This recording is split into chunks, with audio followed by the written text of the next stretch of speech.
Hello दोस्तों, आप सभी का मेरे YouTube channel GK comma math हैस में स्वागत है। आज हम अंतर्राष्ट्रीय सीमाएं के बारे में पढ़ेंगे। हमेशा ही इससे प्रश्न जो है पूछा जाता है कि मैकमोहन रेखा किन किन देशों के बीच स्थित है, रेड क्लिफ रेखा किन किन देशों के बीच स्थित है। इन सभी के बारे में आज पढ़ेंगे।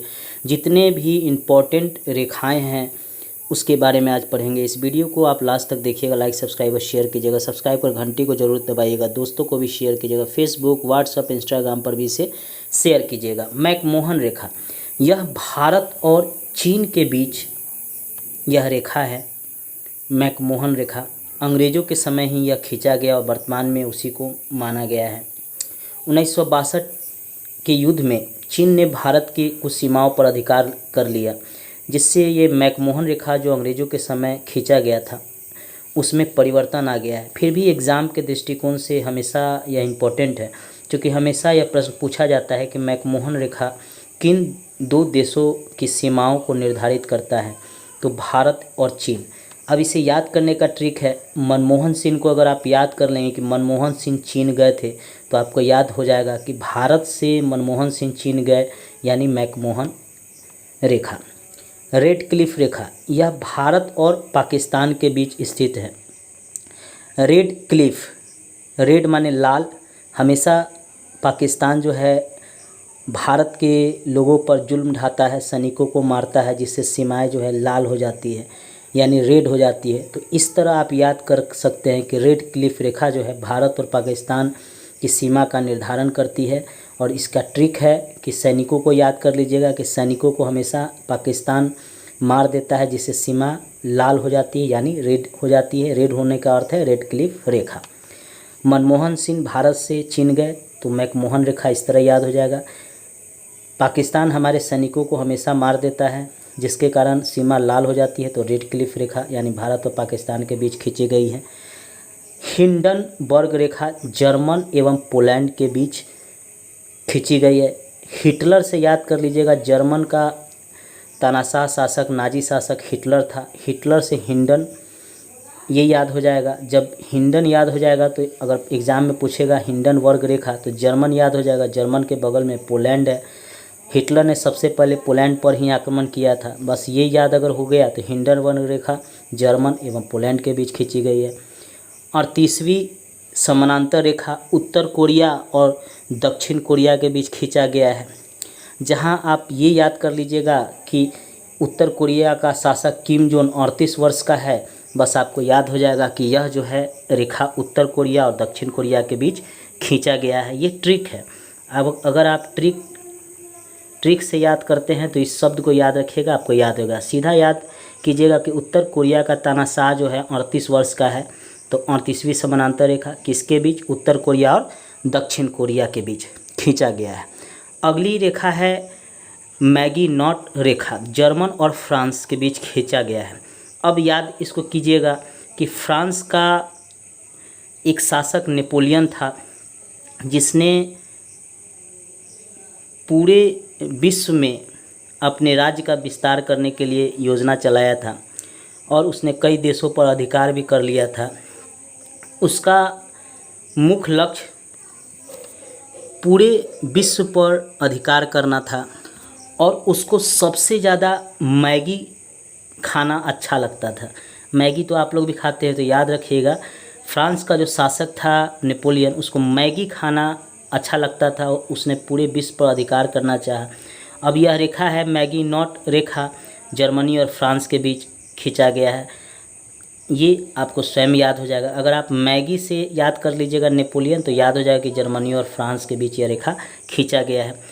अगला है 49वीं समानांतर रेखा, ये यूएसए एवं कनाडा के बीच खींचा गया है। अब इसको याद इस तरह कर सकते हैं कि यूएसए ने 49 रुपये का एक अपना पैसा जारी किया है, यानी यूएसए ने 49 रुपये का एक डॉलर जारी किया है। तो याद हो जाएगा कि ये यूएसए ने और कनाडा के बीच 49वीं समानांतर रेखा है। ये आपको इस तरह याद हो जाएगा। या ये याद कर सकते हैं कि यूएसए के अभी जो प्रेसिडेंट हैं ट्रम्प, उनकी बेटी का उम्र 49 वर्ष का है। इससे भी आप याद कर लीजिएगा। अगर ये याद हो जाएगा तो ये याद हो जाएगा कि 49वीं समानांतर रेखा यूएस और कनाडा के बीच है। मेन रहीम रेखा रूस और फिनलैंड के बीच है। मेन रहीम रेखा, अब रहीम याद रखिएगा तो उससे याद हो जाएगा कि रूस एवं फिनलैंड के बीच यह रेखा है। ये इसको इस तरह याद कर सकते हैं कि रूस के जो अभी प्रेसिडेंट हैं, कौन, पुतिन। अब याद कीजिएगा कि मेन वही हैं अभी रूस में, पुतिन साहब। उनके बाद कोई वहाँ पे ऐसा नहीं है शक्तिशाली।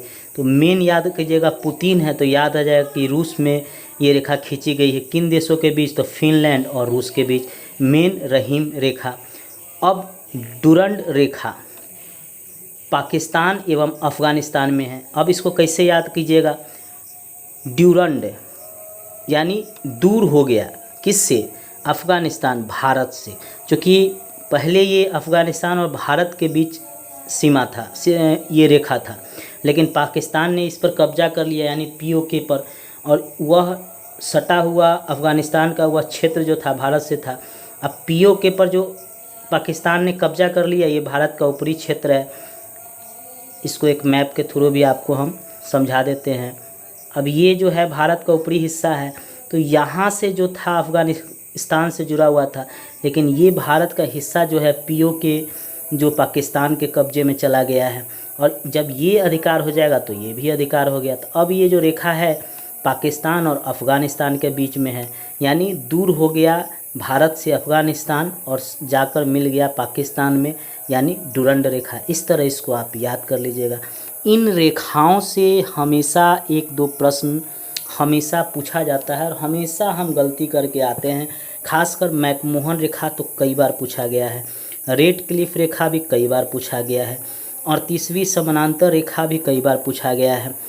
उसके बाद डुरंड रेखा भी कई बार पूछा गया है, और ये हमेशा कंफ्यूज कराता है। हम भारत और अफ़गानिस्तान की सीमा मान के चले आते हैं डुरंड रेखा को, लेकिन अब जो है पाकिस्तान और अफ़गानिस्तान की सीमा ये डुरंड रेखा बनाती है। लेकिन अभी भी यह नक्शे में हम भारत का क्षेत्र दिखाते हैं, भारत का जो नक्शा है वर्तमान में। अगर कभी पाकिस्तान नहीं रहे और पूछे डुरंड रेखा किन किन दो देशों के बीच है, अगर भारत रहे और अफ़गानिस्तान रहे तो भारत मारिएगा, अगर भारत पाकिस्तान और अफ़गानिस्तान रहे तब पाकिस्तान और अफ़गानिस्तान मारिएगा। ये कंफ्यूज कराता है और एग्जामिनर के ऊपर है इसको किस तरह वह इसको मानता है। इसलिए ये क्वेश्चन आपको परीक्षा में प्रश्न के आधार पर निर्धारित होगा। तो ये रेखाएं जो हैं, कम से कम 4 रेखाओं को आप याद रखिएगा। मैकमोहन, रेड क्लिफ, उसके बाद 38वीं समानांतर रेखा, चूँकि उत्तर कोरिया और दक्षिण कोरिया के बीच बराबर विवाद चल रहा है, और डुरंड रेखा जो पाकिस्तान और अफ़गानिस्तान के बीच है। ये हमेशा ही एग्ज़ाम में आता है। दोस्तों, अगर मेरा यह प्रयास आपको अच्छा लगे तो मेरे चैनल को सब्सक्राइब कर घंटी ज़रूर दबा लीजिएगा। दोस्तों को भी शेयर कीजिएगा, फेसबुक, व्हाट्सअप और इंस्टाग्राम पर भी शेयर कीजिएगा। हाँ दोस्तों, मैं बड़ी मेहनत से आपके लिए यह वीडियो बनाता हूँ। मैं इतना दावा करता हूँ कि अगर लगातार मेरे साथ आप 3 से 4 महीना अगर आप सरवाइव करते हैं, मेरे वीडियो को देखते हैं, तो खासकर बीपीएससी और कोई भी पीसीएस का पीटी आराम से आपका हो जाएगा। मैं जितना वीडियो लगातार डाल रहा हूँ, रोज़ 2 से 3 वीडियो डालता हूँ, उतना में आपका हो जाएगा। करंट तो मैं प्रत्येक दिन डालता हूँ, जो इम्पोर्टेंट है कम समय का ही डालता हूँ। 2 से 3 मिनट में लगभग 10 से 12 क्वेश्चन डालता हूँ। फैक्ट, जो करंट हमेशा फैक्ट ही पूछता है इन एग्ज़ाम में, पीसीएस में या एसएससी, बैंकिंग, रेलवे में, आप प्रत्येक दिन देख सकते हैं। साइंस से भी कभी कभी डालता हूँ, कभी विविध से, कभी हिस्ट्री, ज्योग्राफी, पॉलिटी से भी डालता हूँ, मैथ भी कभी कभी डालता हूँ। आप मेरे चैनल पर आइए, देखिए, हर एग्ज़ाम में आपको ये वीडियो सहायता करेगा। बस मैं इतना ही कहूँगा। धन्यवाद दोस्तों।